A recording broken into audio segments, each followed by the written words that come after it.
মেরিল প্রথমবারের মতো নিয়ে এলো স্যাফরন সিরাম সোপ বার। প্রতিদিন গোসলে সিরামের উজ্জ্বলতা। মেরিল সিরাম সোপ বার।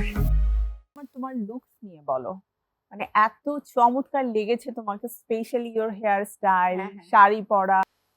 কেনাকাটা খুব একটা বেশি আমি যে করি তা না, কারণ আমি রোজার ঈদেও দেখা যায় করা হয় না, কারণ আমার কাছে অলওয়েজ মনে হয় আমার যেটা দরকার আমি সেটাই করি, মানে কিনি। ঈদের সকাল, ঘুম নাকি সেলফি? সবাইকে ঈদের অনেক অনেক শুভেচ্ছা, ঈদ মোবারক। আমন্ত্রণ জানাচ্ছি বাংলা টিভির ঈদের 7 দিনের বিশেষ আয়োজন মেরিল সিরাম সোপ বার নিবেদিত তারার ঈদের আজকের এপিসোডে। দর্শক, ঈদ মানে আনন্দ, আর ঈদ মানেই হচ্ছে তারার ঈদে ভিন্ন রকম কিছু আয়োজন আপনাদের জন্য। আর সেই ভিন্নতায় সবসময় প্রিয় তারকাদেরকে নিয়ে আমি হাজির হয়ে যাই। আজও কিন্তু এমন একজন তারকা রয়েছেন, সে আসলেই তারকা, কারণ তার যে প্ল্যাটফর্ম থেকে উঠে আসা সেটা যেমন তারকা খচিত ঝলমলে একটা প্ল্যাটফর্ম ছিল, একই সাথে এই দীর্ঘদিনের যাত্রায় কাজ করছেন এমন এমন সব ব্র্যান্ডের সাথে, এমনভাবে সে তার নিজেকে তৈরি করে নিয়েছেন যে চলচ্চিত্রের পর্দায় আমরা তাকে একটু কম পেলেও তার উপস্থিতি টেলিভিশনের পর্দা থেকে নিয়ে শুরু করে ওটিটি প্ল্যাটফর্ম সবকিছুতেই কিন্তু সমানভাবে রয়েছে। আর এবারের ঈদে বড় পর্দাতেও কিন্তু আবারও তাকে আমরা নতুনভাবে পাচ্ছি, এবং আমি বলবো এটা অনেক প্রতীক্ষার পরে আবারও নতুন কিছু হতে যাচ্ছে আমাদের জন্য। হ্যাঁ প্রিয় দর্শক, আমি বলছি আমাদের প্রিয় অভিনেত্রী চিত্রনায়িকা বিদ্যা সিনহা মিমের কথা। অনেক অনেক শুভেচ্ছা মিম, ঈদ মোবারক। ঈদ মোবারক আপু, কেমন থ্যাংক ইউ সো মাচ, এত সুন্দর করে কমপ্লিমেন্ট দিলে, এত ভালো ভালো। Thank you. আই থিঙ্ক তোমাকে আসলে আমরা শুধুমাত্র বলি যে ওর মুভি কেন আসছে না, মুভি কেন আসছে না, বাট কখনো তো মিস করি না, কারণ বাংলাদেশের যত বড় বড় ব্র্যান্ডগুলো রয়েছে সবগুলো ব্র্যান্ডের সাথে তোমার কাজ করা হয়, নতুন নতুন ডিভিসি আমরা সবসময় দেখতে পাই। সো অ্যাকচুয়ালি ওটা আরো ঝলমলে একটা জায়গা। বাট এবারের ঈদ তো মিমের জন্য একদমই ডিফারেন্ট। হ্যাঁ, আমার মজার বিষয় হচ্ছে লাস্ট কোরবানি দেশ ছিল, তো আবার এটা কোরবানি দেশ, এই গ্যাপে ঈদে আর কোনো ছবি আসে নাই, তো ভালো লাগছে অনেক। ফিঙ্গার ক্রস, দেখা যাক কি হয়। আর ঈদের সময়টাতে ছবি আসলে কিন্তু একটু বাড়তি উৎকণ্ঠা, উচ্ছ্বাস, একটা এক্সাইটমেন্ট থাকে। ডেফিনেটলি ভালো লাগে, কারণ ঈদ তো আমাদের দেশে অনেক বড় একটা উৎসব, আর ঈদে মানুষ ছবি দেখে অনেক, সবকিছু মিলে একটা আনন্দ, একটা ডিফারেন্ট আনন্দ লাগে, তাই না? তো মনে হয় যে আচ্ছা প্রত্যেকটা ঈদে যেন আমার একটা ছবি থাকে। আমি একটা কথা বলবো, তুমি যখন ক্যাপশনটা দিলে ঈদ মোবারক এবং তোমার ছবির পোস্টারটা দিলে, মানে that time I feel like অনেকদিন পরে আমি কিছু একটা পাচ্ছি। বিকজ এর আগেও তোমার সাথে যখন আমার কথা হচ্ছিল এই যে মুভি মানে কেন হচ্ছে না, কেন আসছে না, বা আসবে এটার জন্য একটু ওয়েট করতে হবে, তো আমার মনে হয় যে সারপ্রাইজটা একটু বেশিই ছিল হঠাৎ করে একদম। কারণ আমাদের প্রজেক্টের আসলে আমরা কোনো কিছুই কাউকে জানাই নাই, এবং কেউ আসলে জানতো না যে এই ছবিও তোমরা পোস্ট করো না। তো এখন ছবি দেওয়া শুরু করেছি, তো হঠাৎ করে যখন দেখলো যে ওকে ফাইন ঈদে আসছে, যে এটা কখন শুটিং করলাম, কখন আসলো, এটা আসলে কেউই কোনো আপডেট জানে না। তো এটা ভালো হয়েছে, সারপ্রাইজটা আসলে এমনই হওয়া উচিত। এন্ড এই মুভিতে তোমার লুকস, শুভর লুকস, মানে সবকিছু মিলিয়ে দুর্দান্ত। আই থিঙ্ক শাপলুডুর পরে সবাই তোমাদের দুজনকে একসাথে দেখার একটা মানে ক্রেভিং সবার মধ্যে ছিল, যে এই জুটিটা আবারও পর্দায় আসুক। হ্যাঁ, আসলে আমাদেরকে কখনো ওইভাবে কেউ চিন্তা করে নাই, বাট দর্শকের খুব পছন্দ হয়েছিল, যে তারকাটাও যখন করেছিলাম তখন পছন্দ করেছে শাপলুডও, কিন্তু ওইভাবে আসলে কেউ ইউটিলাইজ করেনি। আই থিঙ্ক এখন তো আমাদের চলচ্চিত্রের মোড়টা একটু ঘুরে গেছে, সেই সময় এবং সুযোগ আরো অনেক। হ্যাঁ, আসলে আমাদের দেশে তো ধরো অনেক ছবি হয়, তাও কিন্তু না। আবার দেখো আমাদের দেশে কিন্তু রোমান্টিক ছবির অনেক অভাব, সুন্দর গল্প রোমান্টিক ছবি কিন্তু খুব কম হয়, যেটা নাটকে প্রচুর সুন্দর সুন্দর গল্প হয়, আমাদের ফিল্মে কিন্তু খুব কম হয়। বাট মালিকে আমরা যেটা দেখছি সেটা হচ্ছে একই সাথে রোম্যান্স, থ্রিলার, অ্যাকশন। হ্যাঁ, এটা আসলে সবকিছুই দেখতে পারবে এক ছবিতে, বাট মালিকের স্টোরি প্লটটা একটু ডিফারেন্ট। বেশি কিছু না বলি, সবাই হলে যেয়ে দেখবে। বাট তুমি আমাকে বলো যে মালিক কেন মানুষ হলে যেয়ে দেখবে? কারণ অলরেডি তো রিলিজ হয়ে গেছে, সবাই দেখছে, খুব পজিটিভ একটা ভাইব আমরা দেখছি। তো যারা এখনো পর্যন্ত হলে যাননি, ভাবছেন মুভি আমরা এরপরে কোনটা দেখবো, তাদের জন্য এই মেসেজটা। মালিক আসলে পুরোটাই এন্টারটেইনমেন্ট একটা মুভি। এখানে আসলে অ্যাকশন, রোমান্স, লাভ, মানে মা বাবা অথবা মানে ফ্যামিলির যে বন্ডিংটা, এই জিনিসটা এভরিথিং। আর মালিকের যে মেইন যে মালিক ওয়ার্ডটা, এটা অ্যাকচুয়ালি ছবি দেখলে বুঝতে পারবে এটা একটা জায়গা যে ওইটার মালিক হওয়ার জন্য যে সবাই এই যুদ্ধটা করে, মানে পুরো গল্পটা যে ঘটনাটাকে নিয়ে হ্যাঁ সেটাই হচ্ছে মেইনলি mainly মালিক শব্দটাকে কেন্দ্র করে। যে ওকে, কে এটার মালিক কোনো হবে। কিছু আমরা বলছি না, ওটা আমরা হলে যেয়ে একসাথে সবাই দেখতে হ্যাঁ। চাই, আপনারাও দেখবেন। এবং এখন আমাদের যারা দর্শক রয়েছে তারা কিন্তু প্রচুর রিভিউ লেখে, এবং ওই রিভিউ দেখে কিন্তু তার ফ্রেন্ডস এন্ড মানুষ ফ্যামিলি সবাই ছবি অনেক দেখতে বেশি যায়, ইন্সপায়ার হ্যাঁ। হয়। তো আমি বলবো যে আপনারা অবশ্যই একটা ভালো মুভি হলে সেই মানে মুভিটা নিয়ে ওটাকে লিখবেন। আসলে পজিটিভলি যেন হ্যাঁ। প্রেজেন্ট করে, তাদের কোনো জায়গা খারাপ লাগতেই পারে বা সেই লাগাটাকেও যেন পজিটিভলি সুন্দর করে বলে। কিন্তু আসলে দেখা যায় যে ফেসবুকে এমন ভাবে এক এক ছবির প্রজেক্ট আগেই রিভিউ দিয়ে দেয় যে তখন মানুষের মধ্যে মনে হয় যে ও আচ্ছা এটা মনে হয় ভালো হয়নি, অথবা আচ্ছা এটা দেখবো না, এরকম একটা বিষয় আসে। কিন্তু আমরা যদি এইটাকেই সুন্দর মতো করে দেই, প্রত্যেকটা ছবি তো আসলে দেখা উচিত, তো ওইটাকে সুন্দর মতো দেখে তারপরে যদি সে টুকটাক কোনো কিছু লেখে যে এই জিনিসটা এটা হলে হয়তো ভালো হতো, তো আমার মনে হয় সবকিছু পজিটিভলি করলে বেটার। এটা অনেক বেটার। বাট তুমি তোমার লুকস নিয়ে বলো, মানে এত চমৎকার লেগেছে তোমাকে, স্পেশালি ইওর হেয়ার স্টাইল, হ্যাঁ, হ্যাঁ। শাড়ি পরা। আমাদের প্রথম থেকে প্ল্যান ছিল যে কোন হেয়ার আমি করিনি ফিল্মে, তো আমাদের একটা ডিফারেন্ট হেয়ার সেট করতে হবে, কারণ সবাই আমাকে সব লুকে মোটামুটি দেখেছে। পরে আমি ফার্স্ট চিন্তা করলাম যে ডিরেক্টর বললো যে এরকম কার্লি চাই, তো আমি পরে চিন্তা করলাম যে আমি এই প্যাটার্ন একটা লুক চাচ্ছি। তো আমরা লুক সেটের দিন 2-3টা হেয়ার করি, ফাইনালি এই হেয়ারটা লক হয়।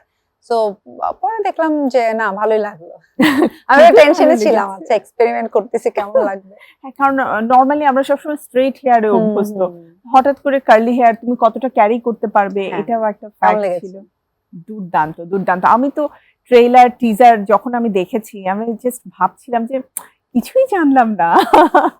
এবং এই লুকসটা নিয়ে হয় না যে অনেক সময় হয়তো তুমি একটা ছবি পোস্ট করে ফেললে, যে ছবিটাতে হয়তো এই ধরনের একটা লুক তুমি নিয়েছো বা একটা হেয়ার কার্ল তুমি করেছো, বাট কিছুই ছিল না, তার মানে তুমি তোমার কাজটার ব্যাপারে কতটা সিরিয়াস ছিলে। মালিক নিয়ে আরেকটা কথা বলো, শুভর সাথে দীর্ঘদিন পরে আবারও পেয়ার হয়ে আসা, এবং শুভর লুকসেও দুর্দান্ত একটা পরিবর্তন। দুজনেই এখন মানে অন্যান্য সময়ের চেয়ে অনেক বেশি ম্যাচিউর। তো এই ম্যাচিউরিটিটাকে কাজে লাগিয়ে তোমাদের দুজনের যে জুটিটা আছে সেটাকে আসলে তুমি কিভাবে প্রেজেন্ট করার চেষ্টা করেছো যে দর্শকের হৃদয়ে আবারও গেঁথে যাবে?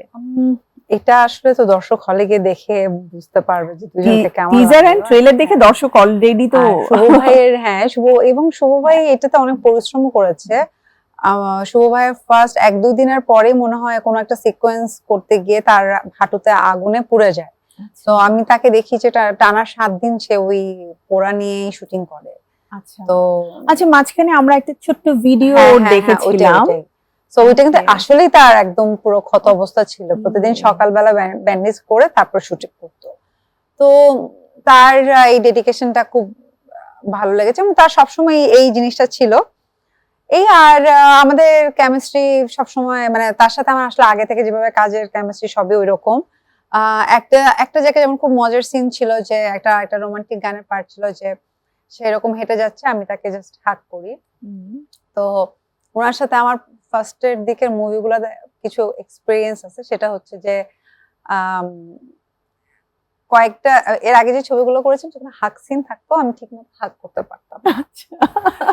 তো ভাই এটা জানে যে আমার যে প্রবলেম আছে। হ্যাঁ, তো যখন অলওয়েজ হাগ করলে ডিরেক্টর একটা কথাই বলতো যেটা মানে ঠিকঠাক লাগতেছে না, রিয়েলিস্টিক মনে হচ্ছে না, আর এবং হাগ করার পর একটা গ্যাপ থাকতো। তো প্রথম ছবিটা পরের ছবিটা তো সেম হয়েছে সাপলুরুতেও। তো এই ছবিতে যখন শুট করতেছিলাম সিনটা ছিল এরকম যে সে তার কল্পনাতে আমি আসি আর তাকে জাস্ট আমি হাগ করি।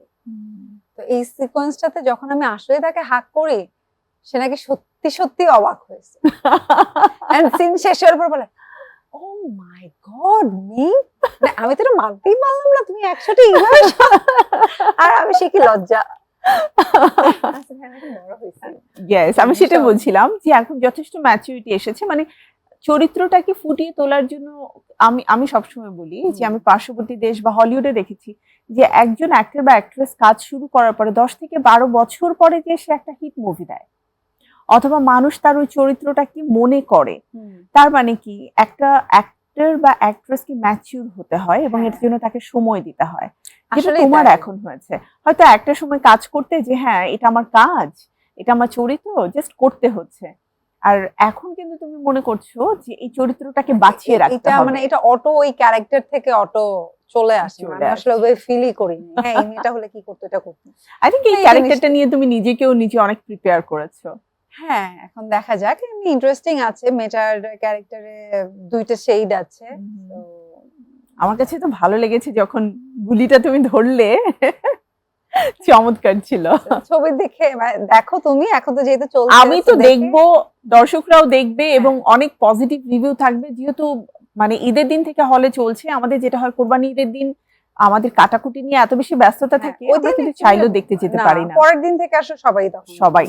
রাইট, সো আপনারা অবশ্যই হলে যাচ্ছেন, এটা আমার বিশ্বাস, এবং বাকিরা যারা যাননি তারা অবশ্যই টিকিট কেটে ফেলুন, দেখতে হবে আমাদের সবাইকে মিলে। তোমার ঈদের দিনের গল্প একটু শুনি। ঈদের দিন কি নিয়ে ব্যস্ত ছিলে? ঈদের দিন আমার নর্মালি বাসাতেই আমি ছিলাম, তো বাসা থেকে বের হই নাই। কারণ হচ্ছে ঈদের দিন আমার আসলে ফ্যামিলির সাথে থাকতে ভালো লাগে, মা অনেক মজার মজার রান্না করে, তো এই বিষয়গুলো নিয়ে সবাই মিলে celebrate করি বাসায় একটা বাসায়। ফেস্টিভ লুক হ্যাঁ। থাকে। আচ্ছা, ঈদের দিনের গল্প শুনবো, ছোট্ট একটা বিরতি নিয়ে আসি। প্রিয় দর্শক, ঈদের গল্প এখনো কিন্তু বাকি রয়ে গেছে, কিন্তু ছোট্ট বিরতি আমাকে নিয়ে আসতে হবে, কারণ এটা আবার অনুষ্ঠানের প্রয়োজনে। তো ছোট্ট বিরতির পরে আবারও ফিরে আসছি আমাদের বিশেষ আয়োজন মেরিল সিরাম সোপ বার নিবেদিত তারার ঈদে। সাথেই থাকুন বাংলা টিভি, দেখা হচ্ছে এখনই। মেরিল প্রথমবারের মতো নিয়ে এলো স্যাফরন সিরাম সোপ বার। প্রতিদিন গোসলে সিরামের উজ্জ্বলতা। Meril serum soap bar. After break আমন্ত্রণ আমাদের ঈদের বিশেষ আয়োজন মেরিল সিরাম সোপ বার নিবেদিত তারার ঈদে। সাথে রয়েছে বিদ্যা সিনহা মিম, আমাদের ঝলমলে তারা, তার কাছে ফিরে যাচ্ছি। ঈদের দিনের গল্প শুনছিলাম। আমি জানি তুমি ডেজার্ট করতে পছন্দ করো, এবারের ঈদে কি ডেজার্ট ছিল? ঈদে যেটা হয় বাসাতে তো মা সেমাই করে, মার সেমাই খুব ভালো লাগে। আর আমার এবার যেহেতু ফ্রুটস মানে সামার টাইমটাতে ধরো ম্যাঙ্গো, তারপরে হচ্ছে লিচি, তাল, আরো আরো কয়েকটা জিনিস, জেলি যেটা থাকে, ওগুলো সবকিছু ছোট ছোট পিস করে, তারপরে হচ্ছে কোকোনাট মিল্ক এন্ড সবকিছু মানে একটা ঠান্ডা, আচ্ছা, মানে ফালুদা টাইপ, ফালুদার মিক্সটা দেই না, বাট ওটা বাদে খুব সুন্দর একটা, হ্যাঁ মানে ওটা অ্যাকচুয়ালি সামারের জন্য হ্যাঁ, একটা চমৎকার ড্রিঙ্ক, সাবুদানা, চিয়া সিড সবকিছু হ্যাঁ। মিলে। মানে নায়িকা, ওর খাবার দাবার সব হেলদি হবে, এটাই স্বাভাবিক। বাট তোমার বাসায় যে চিনিযুক্ত খাবার কোনো তৈরি হতে পারে, এটা আমার বিশ্বাস হয় না। না না, হবে না কেন, আমি না হয় খাই না, বাট বাসার সবাই তো খায়। আর আন্টিও খায় না, আন্টি যথেষ্ট ফিট। হ্যাঁ মা, বাট না, আমাদের একটা ইস্যু আছে যে ফেস্টিভ্যাল গুলো যখন থাকে তখন আসলে আমরা টেস্ট করি। ছোট একটা বাটিতে নিয়ে একটা জিনিস টেস্ট করলাম, ওইটি তো মজা না, খাবো না কেন? খেয়ে আবার দেখা যায় পরদিন আবার ক্যালোরি বার্নের প্ল্যান থাকে। ওকে। ঈদের দিন মিম কি ডায়েট প্ল্যানটাই মেনটেন করে চলে, নাকি ওই না, দিনের না, না, জন্য একদম না। স্কিপ করে? হ্যাঁ। ঈদে কেনাকাটাটা মুখ্য হয়, মানে বিশেষ করে কোরবানি ঈদের ক্ষেত্রে? কেনাকাটা খুব একটা বেশি আমি যে করি তা না, কারণ আমি রোজার ঈদেও দেখা যায় করা হয় না, কারণ আমার কাছে অলওয়েজ মনে হয় আমার যেটা দরকার আমি সেটাই করি, মানে কিনি। আর এছাড়া তুমি তো জানো আমাদের শুটিং এর জন্য এমনিই প্রচুর আউটফিট কিনতে হয়, আর এছাড়া মানে আমি প্রচুর গিফট পাই, মানে খুব সুন্দর সুন্দর ড্রেস গিফট পাওয়া হয়, যেগুলো আমি পরেই শেষ করতে পারি না। তো এই কারণে আমার এক্সট্রা মাঝে মাঝে কিছু ওভার সাইজ দিয়ে দিবে, তাহলে আমরা নিয়ে নিতে পারি। হ্যাঁ, আমার এই সেম ডায়লগ আমার মা আমাকে বলে, হ্যাঁ যে একটু বড় সাইজ দিতে পারলো না, তো আমি পড়তে পারতাম। তো এই খুনসুটি গুলো আমাদের বাসায় হয়, তো যার কারণে আমি নিজে থেকে আসলে ভাবে কিনি না। আর দেখা যায় যে ট্রেডিশনাল ড্রেস খুবই কম কেনা হয় আমার, একদম দেশের বাইরে গেলে যখন আমি টুকটাক শপিং করি সেটাও দেখা যায় একটু ওয়েস্টার্ন নেওয়া হয়, এই ইভেন্টে যাওয়ার যে আউটফিট গুলো এগুলো কিনি সব। আর দেখা যায় এগুলো বিভিন্ন ডিজাইনারের কাছ থেকেও পড়া হয়, তো ভিন্ন রকম একটা আয়োজন তো থাকেই তোমার। ছোটবেলার ঈদ আর বিদ্যা সিনহা মিম হয়ে যাওয়ার পরের ঈদ, পার্থক্যটা কতখানি? ছোটবেলার ঈদ আমাকে তো কেউ চিনতো না, আমার বিভিন্ন বাসায় বাসায় গিয়ে সালামি নেওয়ার অনেক অভিজ্ঞতা আছে, বদনাম আছে, আন্টি বলে। তো এই জিনিসগুলো তখন করতাম, যেটা এখন একদমই না। হ্যাঁ, তো চেঞ্জটা এখানেই, মানে মেইন চেঞ্জ এখানে। আর একটা জিনিস হয় যে আগে তো আর স্টার ছিলাম না, ঈদে যেমন এখন অনেক কাজ অন এয়ার হয়, মুভি আসছে, দেখা হয় নিজের কাজগুলো। হ্যাঁ দেখি, তো এবার যেমন ফ্যামিলি সহ তো সবাই হলে গিয়ে ছবি দেখবো, এখনো দেখা হয়নি, তো যাবো। তো এই জিনিসগুলো তো সবসময় করি। তো মানে একটা বিস্তর পার্থক্য তো অবশ্যই হ্যাঁ। চলে এসেছে। মিস করো ছোটবেলাকে? মিস করি সেটা অন্য ক্ষেত্রে। ধরো ছোটবেলায় কোনো টেনশন থাকতো না, তাই না? বিন্দাস তুমি থাকতাই। এখন অনেক কিছু নিয়ে টেনশন এখন তো মুভি রিলিজ হলো সেটা নিয়েও টেনশন। হ্যাঁ, তো তখন আসলে ওরকম কোনো কিছু ছিল না, হয়তো পড়াশোনা আর জাস্ট খাওয়া দাওয়া ঘুমাও, সেটা এরকম ছিল। ঈদের দিনে মিম ব্যস্ত থাকে অতিথি আপ্যায়নে নাকি নিজের মতো? না, নিজের মতো। ফটো সেশন করো? হ্যাঁ, শুট করা হয়।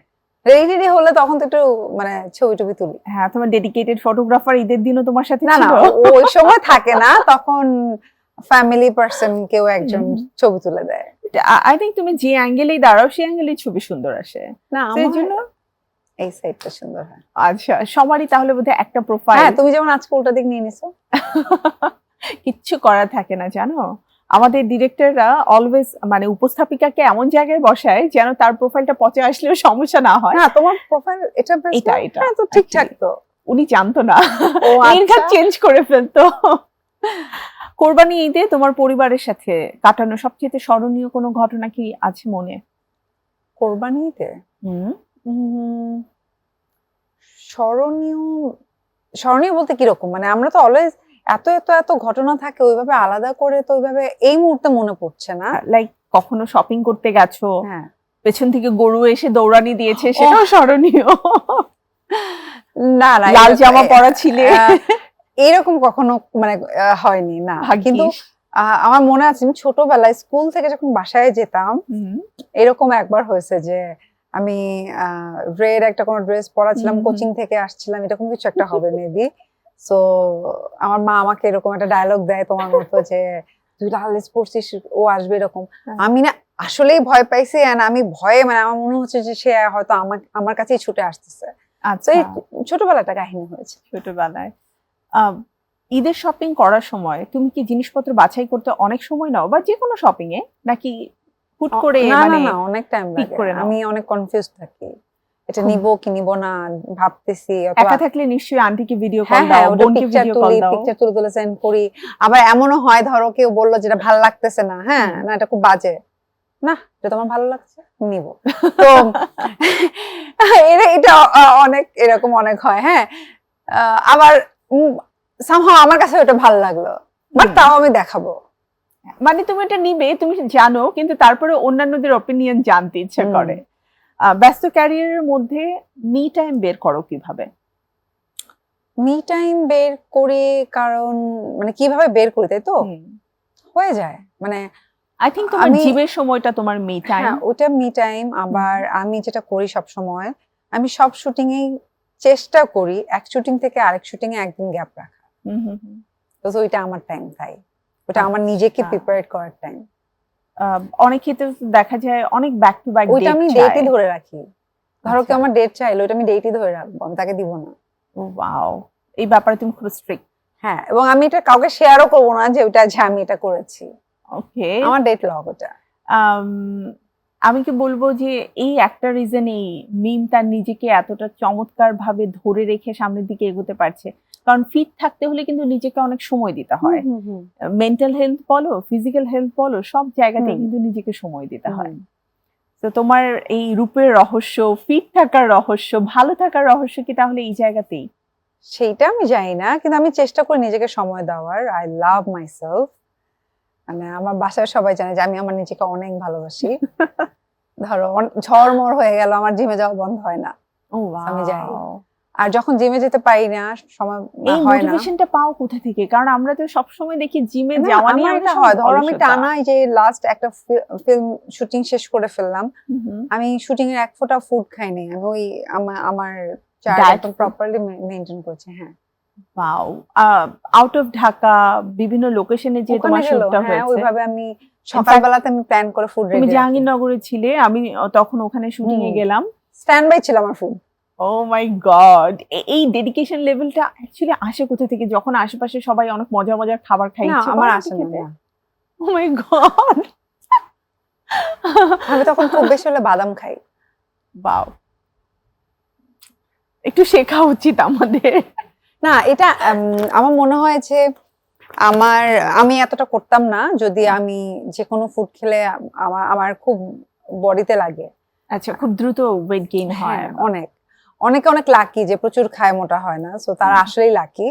এবং আমি নিজেও চাই যে মাঝে মাঝে ভাবি যে গড যদি আমাকে এমন যদি কখনো হতো যে আমি অনেক খাবো কিন্তু মোটা হবো না। না, আমার একদম না। আমি একটা ট্যুরে, এই যে আমি যাচ্ছি মালয়েশিয়াতে, সো আমি এই যে 8 দিনের ট্যুরেই আমি মোটামুটি 3-4 কেজি ওয়েট বেড়ে যাবে। কারণ আমার রেগুলার ফুডের থেকে যখন আমি ডিফারেন্ট ফুড খাই, সেটা যে আমি পরিমাপে অনেক বেশি খাই তা কিন্তু না, অল্পই খাই, কিন্তু সেই ফুডটা অ্যাকচুয়ালি বাইরের ফুড, সো এটাতে সাথে সাথে আমার বডিতে এটা একটা ফ্যাক্ট। দেখা যায় জিমটাও হয়তো ওভাবে কন্টিনিউ করা হয় না, দো আমরা অনেক হাঁটি কিন্তু লেট নাইট খাওয়া হয়। হ্যাঁ, ফুডের টাইমটা ঠিকঠাক হয় না। ধরো আমি ডিনার করি 6টায়, 5টা থেকে 6টার মধ্যে, সো ওই ডিনারটা তখন সবাই ফ্যামিলি সহ গেলে হয়তো সেটা 8টা 9টা বেজে যায়। সো আমি ঘুমানোর সময় আমার ফুড মিনিমাম আমার 4 ঘন্টা 5 ঘন্টা গ্যাপ থাকতে হয়, ওটা হয় না। সবকিছু মিলিয়ে রিসেন্টলি যে কাজটা করলে সেখানে শরীফুল রাজ তোমার পেয়ার, তো পরাণের পরে আবারও শরীফুল রাজকে নিয়ে নতুন ভাবে তোমাকে স্ক্রিনে দেখা যাবে, তো তুমি কতটা আশাবাদী? এটা নিয়ে কিছু না বলি, কারণ এখনো পর্যন্ত আমরা গল্প নিয়ে শুনবো না, কিন্তু ওর সাথে কাজ করার অভিজ্ঞতা। কাজের অভিজ্ঞতা ডেফিনেটলি ভালো। ওর সাথে আমার এটা নিয়ে 3 নাম্বার ছবি, শুভ ভাইয়ের সাথে 3 নাম্বার ছবি। 3 নাম্বার ছবি, রাইট? হ্যাঁ, লাকি 3। আশা করি এই 3টা হয়তো লাকি হয়ে যেতে পারে, তাই না? ইনশাআল্লাহ। আর এই প্রজেক্টটা ডেফিনেটলি ওর সাথে কাজ করে খুব ভালো লাগে। আর প্রজেক্ট নিয়ে বেশি কিছু বলবো না, কারণ মাত্র আমরা শুটিং শেষ করলাম, তো দেখা যাক। এখনো তো পোস্ট প্রোডাকশনের অনেক কাজ বাকি, বাট ওভার রিলিজের আগে আগে আমরা তখন অনেক গল্প করব। হ্যাঁ, ডেফিনেটলি এটা নিয়ে আড্ডা হবে। আচ্ছা, মালিক প্রসঙ্গে আবার একটু আসি। যেহেতু আমি বলবো তোমার মানে ক্যারেক্টারের আরেকবার যে যেহেতু তুমি বললে যে তোমার ক্যারেক্টারের দুটো শেড ছিল, তো কোন বিষয়টাকে তোমার সবচেয়ে বেশি চ্যালেঞ্জিং মনে হয়েছে? এই যে শেডটাকে ক্যাচ করা, নাকি তোমার নিজের চরিত্রটাকে ফুটিয়ে তোলা? দুটোই চ্যালেঞ্জ ছিল। কারণ একটাতে ছিল চটপটে মেয়ে, ধরো টমবয় টাইপের, রাস্তার ছেলেদের সাথে তাস খেলছে, বিষয়টা এই প্যাটার্নের। তো আমি তো এরকম না, তো ওইটা ওদের সাথে যে চঞ্চলতা অথবা ওই জিনিসটা ফুটিয়ে তোলা, ওইটা একটা ছিল। আর একটা ছিল যে একটা ইনসিডেন্টের পরে মেয়েটা একটু চেঞ্জ হয়, এবং সে ওই যেটা তুমি দেখলাম পিস্তল ধরে দাঁড়িয়ে আছে আবিজাবি, তো ওইটা আবার একটু ডিফারেন্ট। আচ্ছা, ওইটাও আবার আমি না। তো দুটোই আসলে নতুন একদম চরিত্র যেটা তোমাকে পোর্ট্রে করতে হয়েছে। চমৎকার। সো বিদ্যা সিনহা মিমকে নতুন ভাবে নতুন আঙ্গিকে দেখতে হলে ডেফিনেটলি আপনাদেরকে মালিকের সাথে থাকতে হবে, এবং বিগ স্ক্রিনে চলচ্চিত্র দেখার মতো আনন্দ আসলে আর কোনো কিছুতে নেই। মিম, আমরা ছোট্ট একটি বিরতির পরে আবারও ফিরে আসছি। প্রিয় দর্শক, রয়েছেন আমাদের সাথে বাংলা টিভির পর্দায় আমাদের ঈদের বিশেষ আয়োজন মেরিল সিরাম সোপ বার নিবেদিত তারার ঈদে। ছোট্ট বিরতির পরে ফিরে আসছি, সাথেই থাকুন। মেরিল প্রথমবারের মতো নিয়ে এলো স্যাফরন সিরাম সোপ বার। প্রতিদিন গোসলে সেরামের উজ্জ্বলতা। Meril serum soap bar. After break আবারও আমন্ত্রণ মেরিল সিরাম সোপ বার নিবেদিত তারার ঈদে। সাথে রয়েছে বিদ্যা সিনহা মিম। আবারও আড্ডায় ফিরে যাচ্ছি। মিম, তোমার কাছ থেকে তো অনেক গল্প শুনছি, কিন্তু এবারের গল্পটা আসলে ভিন্ন রকম না, তোমার কাজ নিয়ে, তবে চলচ্চিত্র নয়, অন্য প্ল্যাটফর্ম নিয়ে। তুমি আমার জানা মতে 22টা, আই থিঙ্ক 22টাই, রাইট? অথবা তার চেয়েও বেশি হতে পারে, ব্র্যান্ডের সাথে অ্যাজ অ্যান ব্র্যান্ড অ্যাম্বাসেডর কাজ করছো। ওইটা তো আসলে এই মুহূর্তে আমার মনে পড়ছে না, বাট মোটামুটি অনেকগুলো ব্র্যান্ডের সাথে রিসেন্টলিও আরো কয়েকটার সাথে অ্যাড হয়েছে, ছুটি রিসর্ট, তারপর আরো এই মুহূর্তে মনে পড়ছে না, বাট কিছু ব্র্যান্ডের সাথে আবার নতুন করে অ্যাড হয়েছে। তো ছুটি রিসোর্টে যেতে হলে আমরা মিমের কাছে চলে যাব। আরো বেশ কিছু ব্র্যান্ড রয়েছে এবং আমি দেখেছি বাংলাদেশের সব টপ নচ ব্র্যান্ড গুলো তোমাকে চায়। এটার পেছনের আমি বলবো টিপসটা কি, যে বিদ্যা সিনহা মিম কিভাবে করে সবার কাছে এতটা প্রিয় হয়ে উঠলো? এটা সবাই চায়। তুমি নিজেকে কতটা ব্র্যান্ড ভ্যালু নিজে তৈরি করো, এটার উপর তো ডিপেন্ড করে, রাইট? যে তুমি তোমার নিজেকে কিভাবে প্রেজেন্ট করছো, অথবা সবকিছু মিলিয়ে আই থিঙ্ক। নায়িকা হয়েই তো তোমার যাত্রাটা শুরু হয়েছিল, কারণ তুমি যখন লাক্স চ্যানেলাই, আরেকবার যে চ্যানেলে বলা দরকার নাই, লাক্স সুপারস্টার, তুমি যখন লাক্স সুপারস্টার থেকে আসলে তোমার চলচ্চিত্র দিয়ে অভিষেকটা ঘটলো, তো স্বাভাবিকভাবেই সবাই কিন্তু চিন্তা করে আমি নায়িকাই হব, চলচ্চিত্র নিয়ে তাদের চিন্তা ভাবনা সবকিছু থাকে, এবং এটা আমরা আরো 10টা নায়িকার দিকে যদি তাকাই তাহলে সেটাই হয়। খুব বড়জোর হলে বিভিন্ন ব্র্যান্ডের উদ্বোধনী অনুষ্ঠানে তাদেরকে আমরা দেখি, কিন্তু একচ্ছত্র ভাবে সব বড় ব্র্যান্ডগুলোর টিভিসি তুমি করছো, তাদের লঞ্চিং, তাদের প্রমোশনাল অ্যাক্টিভিটিস থেকে নিয়ে সবকিছুর সাথে। এবং অনেক ব্র্যান্ড রয়েছে যারা হয়তো 3 বছর 2 বছর বা 5 বছরের জন্য তোমার সাথে আমার সাথে কন্ট্রাক্টে আসার পরে অলমোস্ট 9 বছর, রাইট, তারপরে তারা আবার আসছে। হ্যাঁ, মানে প্রত্যেক বছর রিনিউ হচ্ছে। সো এরকম অনেকগুলো ব্র্যান্ড আছে। লাস্ট যেমন আই থিংক বার্জারের সাথেও তোমার, হ্যাঁ, বার্জারের সাথে অনেক লম্বা একটা সময়, ওয়ালটনের সাথে আছি, সো হার্লেন যে রিমার্ক ওদের সাথেও অনেক বছর ধরে আছি। সো আই থিংক আমি যখন কোনো ব্র্যান্ডের সাথে কাজ করি ওটা আসলে নিজের মতো করি এন্ড ফ্যামিলির মতো হয়ে যায়। সো দেখা যায় যে প্রত্যেক বছরই হয়তো রিনিউ করছে। শুধু কি এটাই রিজন, নাকি তুমি তোমার কমিটমেন্ট, না, না, টাইমিং, ওটা তো অবশ্যই, ওটা তো প্রফেশনাল জায়গার কথা বললাম। আমার যেইভাবে ওরা কাজগুলো বুঝে নিতে চায়, তো সেম ভাবে কাজটা আসলে আমার কাছ থেকে পায় এটা। আর ডেফিনেটলি তোমার ইমেজটা অনেক ইম্পর্টেন্ট, যে থাকে না যে এটাকে তুমি কতটা সুন্দর মতো করে তুলে ধরছো মানুষের সামনে, ওইটা অনেক ইম্পর্টেন্ট। ভাইয়ার গল্প একটু শুনি। তুমি তো ব্র্যান্ড অ্যাম্বাসেডর হয়েছই, টিভিসি তে মডেল হিসেবে কাজ করছো, একই সাথে ভাইয়াও তোমার সাথে মডেল হয়ে গেল। সানি ভাই কি কখনো ভেবেছিল যে আমিও ভবিষ্যতে মডেল হব? কিন্তু ও তো মডেল হয় নাই। তোমার সাথে আমরা পেয়েছি। না, সেটা তো আমার প্রেসারে। আচ্ছা, প্রেসারটা তোমার ছিল, কারণ আমার ছবি তুলতে খুব ভালো লাগে, আর ও জানে যে মানে আমি কাপল ছবি তুলবো, তো ও সবসময় আমার ওই চাওয়াটাকে প্রায়োরিটি দেয়। বাহ। তো যেমন হয় না যে তুমি দেখবা সবকিছু তুলতে তুলতে একটা সময় গিয়ে এমনি, যেমন এখন কিন্তু ইদানিং আমার এমনি ছবি তোলার নেশা অনেক কম, তো হয়তো ফোন দিয়ে ছবি তুলছি, তো ওটা আস্তে আস্তেই কিন্তু আবার কমে যায়। তো যে সময়টাতে শখ ছিল তার সাপোর্টটা তুমি শতভাগ পেয়েছি। ম্যাগাজিনে কভারে শুট করেছি, ও জীবনে এটা চিন্তাও করে না আমার জন্য করেছি। তুমি অনেক বেশি ট্রাভেল করো, আই থিংক বছরে 3-4টে ট্রাভেলিং টাইম তো তোমার থাকেই। এটা কি তোমার ছোটবেলা থেকে প্ল্যান ছিল যে আমি বড় হয়ে অনেক ঘুরবো, দেশ বিদেশ দেখবো? হ্যাঁ, এটা ছিল, এটা আসলেই ছিল। এবং আমার লাইফে একদম ছোটবেলায় শুধুমাত্র ইন্ডিয়াতেই যাওয়া হয়েছে, আর কোনো জায়গায় যাওয়া হয়নি। কিন্তু লাক্স সুপারস্টার যখন আমি হই, তো ওই সময় থেকে আসলে মেইনলি দুবাই, তারপর হচ্ছে মিডল ইস্টের দেশ, আমেরিকা, এইসব জায়গাতে যাওয়া শুরু হলো। এন্ড এরপর থেকে আমার মনে হচ্ছে যে না, আমার লাইফে ঘুরতে হবে। তো অনেক কিছু শেখা যায়, অনেক কিছু দেখা যায়। আর এখন যেটা হয় যে অল টাইম মনে হয় নতুন নতুন জায়গাতে যাব ঘুরতে। তো আমাদের লিস্টে নতুন নতুন একটা জায়গা থাকে যে আচ্ছা এখানে গিয়েছি, আচ্ছা নেক্সট টাইম এখানে যাচ্ছি, এইরকম একটা। ফেসবুকে বসে বসে স্ক্রল করে ভিডিওস গুলোকে দেখা হয়, ওটা দেখি, আর আমি এটা সনিকে পাঠাই রাখি, নেক্সট এখানে যাব এটা। তো সনি ভাইয়া তো জব করে, তার ছুটি নিয়ে প্রবলেম হয় না? ও ভাইয়া এখন বিজনেস করছে, যাক আই থিংক জবটাও স্কিপ করেছে যে সময় দিতে হবে। এটা নিয়ে অনেক মজার, ফেসবুকে অনেকজন বলে না উনি চাকরি করে কিভাবে ঘুরতে যায়। তো তখন আমি আর ও দুজন মিলেই হাসি, কারণ ও অলরেডি আমার বিয়ের প্রায় 13 বছর 2 বছরের মধ্যেই আসলে জব ছেড়ে দেয়। তো এরপর থেকে ওর নিজের বিজনেস শুরু হয়, আমার সাথে বাচ্চা। আসলে তোমাদের দুজনের জুটিটা এত চমৎকার, এবং আলহামদুলিল্লাহ তোমরা এত ভালো আছো। কারণ আমরা সবসময় ভালো থাকার গল্প নিয়ে কথা বলি না, খারাপ থাকার গল্প নিয়ে কথা বলি।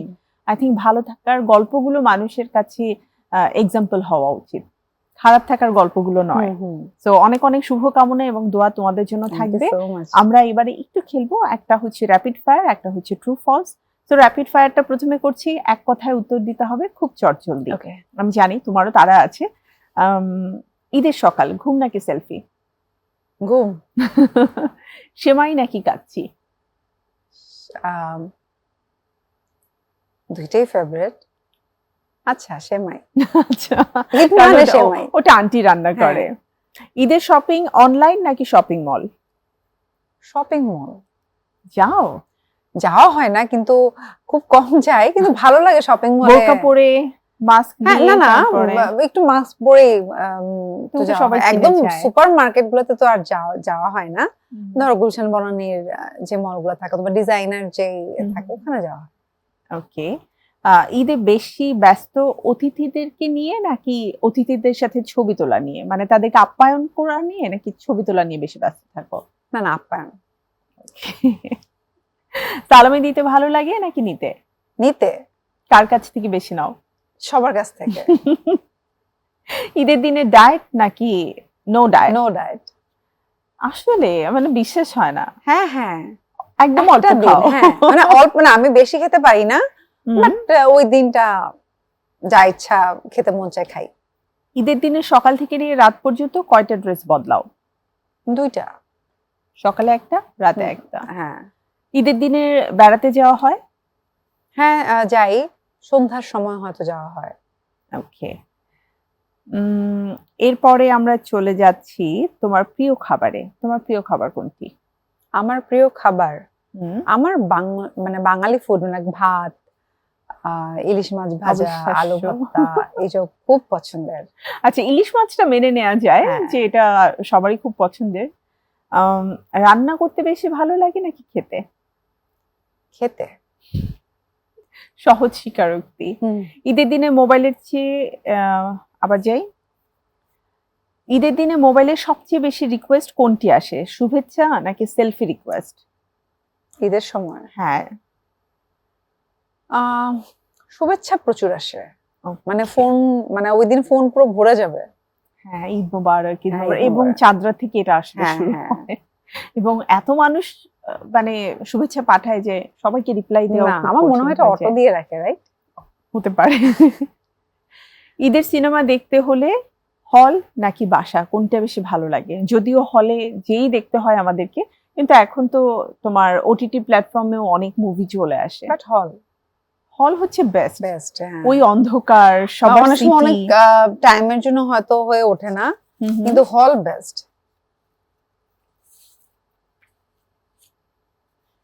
এবারে আমরা চলে যাচ্ছি ট্রু ফলসে।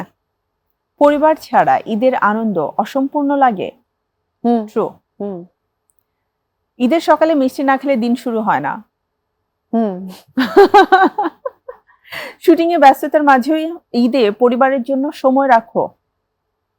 হ্যাঁ আসলে কি আবার বলো।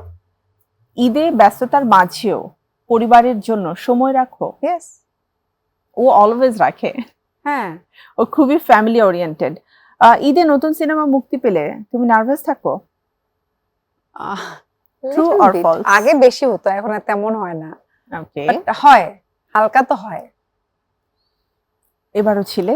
হুম ঈদের দিনে সোশ্যাল মিডিয়ার সবচাইতে বেশি সময় কাটে? সোশ্যাল মিডিয়াতে বেশি। True or false? না, নো, মানে ফলস। ফলস। সোশ্যাল মিডিয়াতে তুমি একটা খুব থাকো না। না আসলে। ঈদের সেলফি তুলতে একাধিক টেক লাগে। True or false?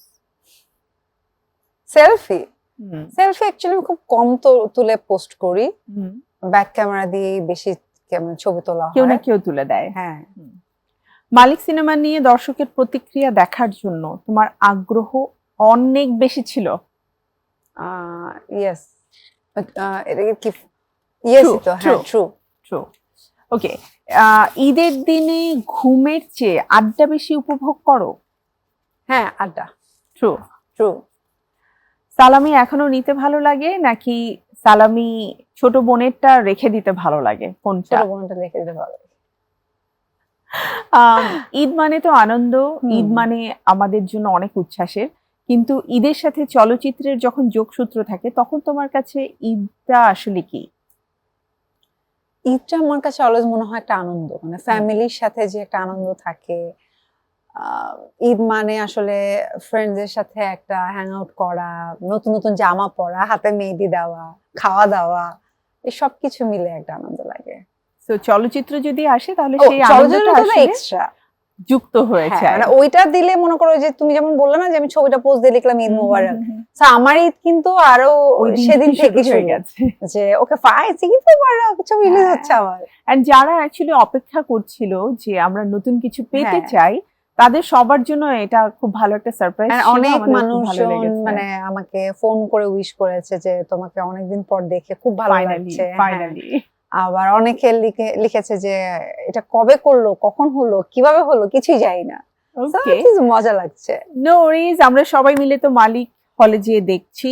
আর একই সাথে যারা এখনো পর্যন্ত মানে টিকিট বুক করেননি তারা কিন্তু অনলাইনে টিকিট বুক করে ফেলবেন, কারণ এখন খুব রাশ টাইম যাচ্ছে। তোমার জন্য অনেক অনেক শুভকামনা থাকলো। মালিকের মানে আমি বলবো ব্লকবাস্টার হিট হবে এই প্রত্যাশা তো আমাদের রয়েছেই, বাট আমাদের দর্শকরা আসলে তোমার কাছ থেকে জানতে চায় এবং তাদের জন্য যদি কোনো শুভেচ্ছা বার্তা থাকে। দর্শকদের উদ্দেশ্যে একটা কথাই বলবো যে এবার ঈদে আমার যে ছবিটা এসছে, আপনারা সবাই হলে গিয়ে ছবিটা দেখবেন। শুধু আমার ছবি না, আমাদের সাথে আরো যে ছবিগুলো এসছে সবার ছবিগুলোই আসলে বাংলা চলচ্চিত্র বেশি বেশি করে দেখা উচিত।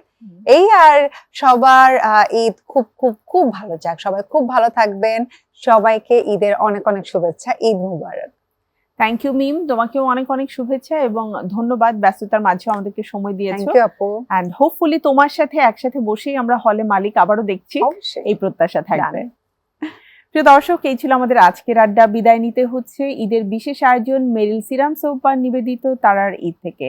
আজকের মতো বিদায়, সবাই ভালো থাকুন, সুস্থ থাকুন, ঈদ মোবারক। দেখা হবে পরবর্তী এপিসোডে আপনাদের প্রিয় তারকাকে সাথে নিয়ে। আল্লাহ হাফেজ।